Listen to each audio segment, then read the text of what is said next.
A paz do Senhor, sejam bem-vindos a mais uma leitura da Bíblia. E hoje vamos continuar no livro de Mateus, vamos ler capítulo 16, 17 e 18. Capítulo 16, o pedido de um milagre.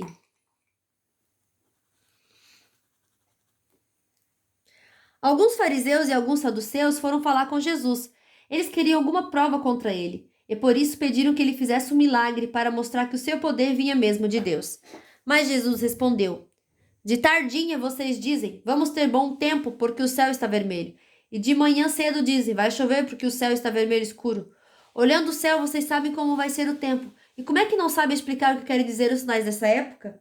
Como o povo de hoje é mau e sem fé, vocês estão me pedindo um milagre, mas o milagre de Jonas é o único sinal que lhes será dado. Então ele saiu e foi embora. O fermento dos fariseus e dos saduceus. Quando os discípulos atravessaram para o lado leste do lago, esqueceram de levar o pão. Jesus disse: Fiquem alertas e tomem cuidado com o fermento dos fariseus e dos saduceus. Aí os discípulos começaram a dizer uns aos outros: Ele está dizendo isso porque não trouxemos pão. Jesus ouviu o que eles estavam dizendo e perguntou: Por que é que vocês estão conversando por não terem pão? Como é pequena a fé que vocês têm. Ainda não entenderam? Não lembram dos 5 pães que eu parti para 5.000 homens? Quantos cestos vocês encheram? E aqueles 7 pães para 4.000 homens? Quantos cestos vocês encheram? Vocês não entenderam que eu não estou falando a respeito de pães?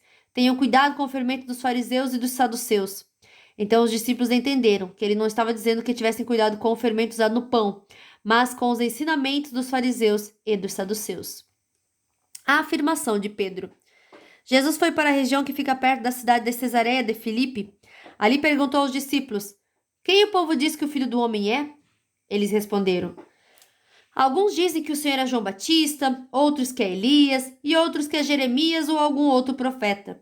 E vocês? Quem vocês dizem que eu sou? Perguntou Jesus. Simão Pedro respondeu: O Senhor é o Messias, o Filho de Deus vivo. Jesus afirmou: Simão, filho de João, você é feliz porque esta verdade não foi revelada a você por nenhum ser humano, mas veio diretamente do meu Pai que está no céu.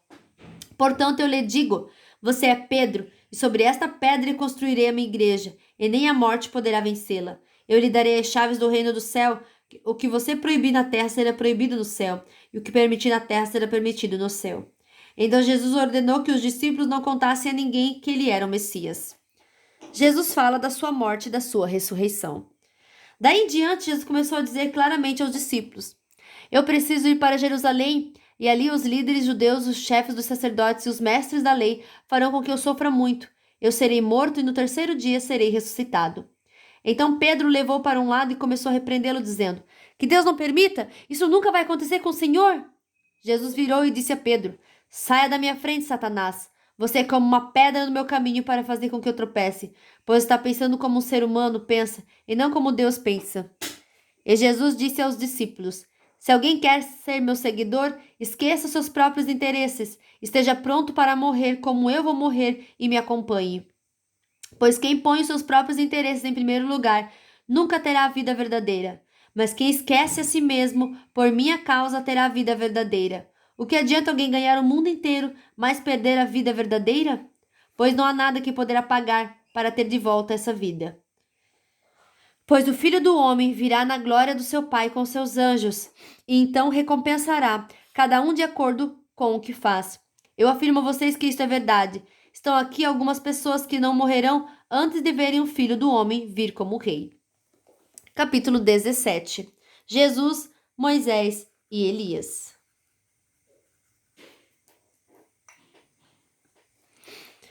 Seis dias depois, Jesus foi para um monte alto, levando consigo somente Pedro e os irmãos Tiago e João. Ali eles viram a aparência de Jesus mudar. O seu rosto ficou brilhando como o sol e as suas roupas ficaram brancas como a luz. E os 3 discípulos viram Moisés e Elias conversando com Jesus. Então Pedro disse a Jesus: Como é bom estarmos aqui, Senhor! Se o Senhor quiser, eu armarei 3 barracas neste lugar, uma para o Senhor, outra para Moisés e outra para Elias. Enquanto Pedro estava falando, uma nuvem brilhante os cobriu. E dela veio uma voz que disse: Este é o meu filho querido, que me dá muita alegria. Escutem o que ele diz. Quando os discípulos ouviram a voz, ficaram com tanto medo que se ajoelharam e encostaram o rosto no chão. Jesus veio, tocou neles e disse: Levante-se e não tenham medo. Então eles olharam em volta e não viram ninguém, a não ser Jesus. Quando estavam descendo do monte, eles lhe deu esta ordem: Não contem para ninguém o que viram, até que o Filho do Homem seja ressuscitado. Então os discípulos perguntaram: Por que os mestres da lei dizem que Elias deve vir primeiro? Ele respondeu: É verdade que Elias vem para preparar tudo, porém eu afirmo a vocês que Elias já veio e não o reconheceram, mas o maltrataram como quiseram. Assim também maltratarão o Filho do Homem. Então os discípulos entenderam que Jesus estava falando a respeito de João Batista. A cura de um menino. Quando eles chegaram perto da multidão, um homem foi até perto de Jesus, ajoelhou-se diante dele e disse: Senhor, tenha pena do meu filho. Ele é epilético e tem ataques tão fortes que muitas vezes cai no fogo ou na água. Eu o trouxe para os seus discípulos a fim de que eles o curassem, mas eles não conseguiram. Jesus respondeu: Gente mais sem fé, até quando ficarei com vocês? Até quando terei de aguentá-los? Tragam o menino aqui. Então deu uma ordem e o demônio saiu, e no mesmo instante o menino ficou curado. Depois os discípulos chegaram perto de Jesus em particular e perguntaram: Por que foi que nós não pudemos expulsar aquele demônio? Jesus respondeu: Foi porque vocês não têm bastante fé. Eu afirmo a vocês que isso é verdade.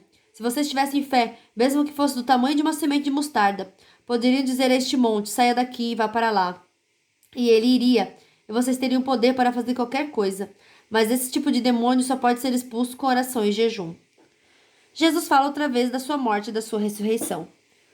Um dia os discípulos estavam se reunindo na Galileia e Jesus disse a eles: O Filho do Homem será entregue nas mãos dos homens e eles vão matá-lo, mas 3 dias depois ele será ressuscitado. E os discípulos ficaram muito tristes. O imposto do templo. Quando Jesus e seus discípulos chegaram à cidade de Cafarnaum, os cobradores do imposto do templo foram perguntar a Pedro: O mestre de vocês não paga o imposto do templo? Paga sim, respondeu Pedro. Depois Pedro entrou em casa, mas antes que falasse alguma coisa, Jesus disse: Simão, o que é que você acha? Quem paga impostos e taxa aos reis deste mundo? São os cidadãos do país ou são os estrangeiros? São os estrangeiros, respondeu Pedro. Certo, disse Jesus. Isso quer dizer que os cidadãos não precisam pagar. Mas nós não queremos ofender essa gente. Por isso, vá até o lago, jogue um anzol e puxe o primeiro peixe que você fisgar. Na boca dele você encontrará uma moeda. Então vai e pague com ela o meu imposto e o seu. Capítulo 18.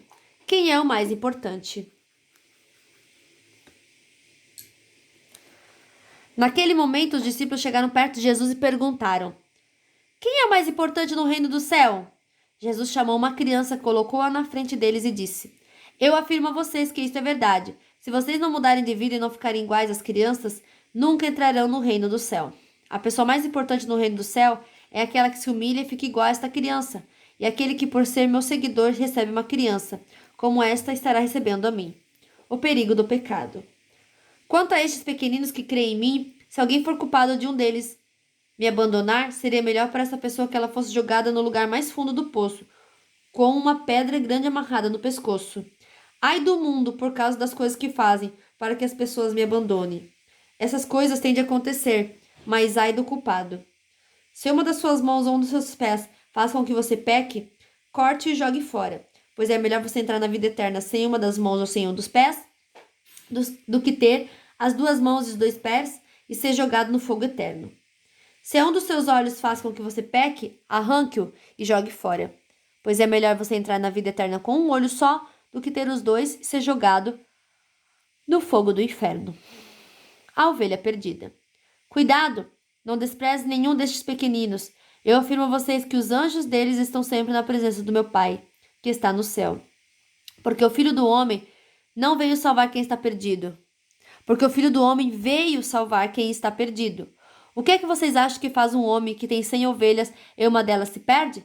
Será que não deixa as 99 pastando no monte e vai procurar a ovelha perdida?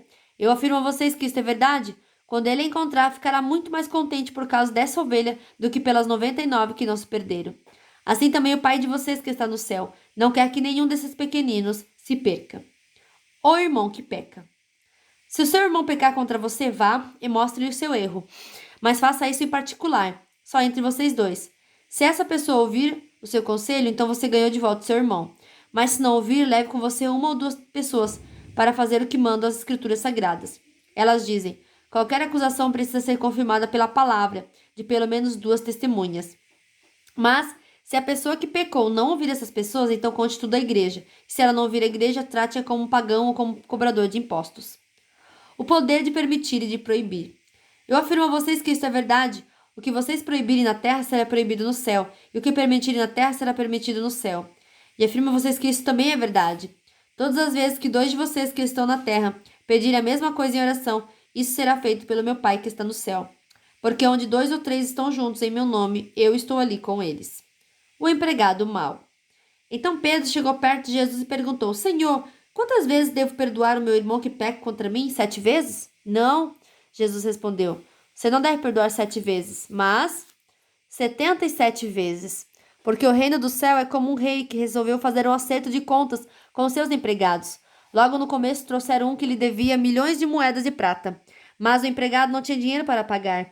Então, para pagar a dívida do seu patrão, o rei ordenou que fossem vendidos como escravos o empregado, a sua esposa e seus filhos, e que fosse vendido também tudo o que ele possuía. Mas o empregado se ajoelhou diante do patrão e pediu: Tenha paciência comigo e eu pagarei tudo ao Senhor. O patrão teve pena dele, perdoou a dívida e deixou que ele fosse embora. O empregado saiu e encontrou um de seus companheiros de trabalho, que lhe devia 100 moedas de prata. Ele pegou esse companheiro pelo pescoço e começou a sacudi-lo, dizendo: Pague o que me deve! Então seu companheiro se ajoelhou e pediu: Tenha paciência comigo, eu lhe pagarei tudo. Mas ele não concordou. Pelo contrário, mandou pôr o outro na cadeia até que pagasse a dívida. Quando os outros empregados viram o que havia acontecido, ficaram revoltados e foram contar tudo ao patrão. Aí o patrão chamou aquele empregado e disse: Empregado miserável, você me pediu e por isso eu perdoei tudo o que você me devia. Portanto, você devia ter pena do seu companheiro, como eu tive pena de você. O patrão ficou com muita raiva e mandou o empregado para a cadeia, a fim de ser castigado até que pagasse toda a dívida. E Jesus terminou dizendo: É isso que o meu Pai, que está no céu, vai fazer com vocês, se cada um não perdoar sinceramente o seu irmão. Fim da nossa leitura de hoje. Que Deus abençoe a sua vida poderosamente e até amanhã. Tchau!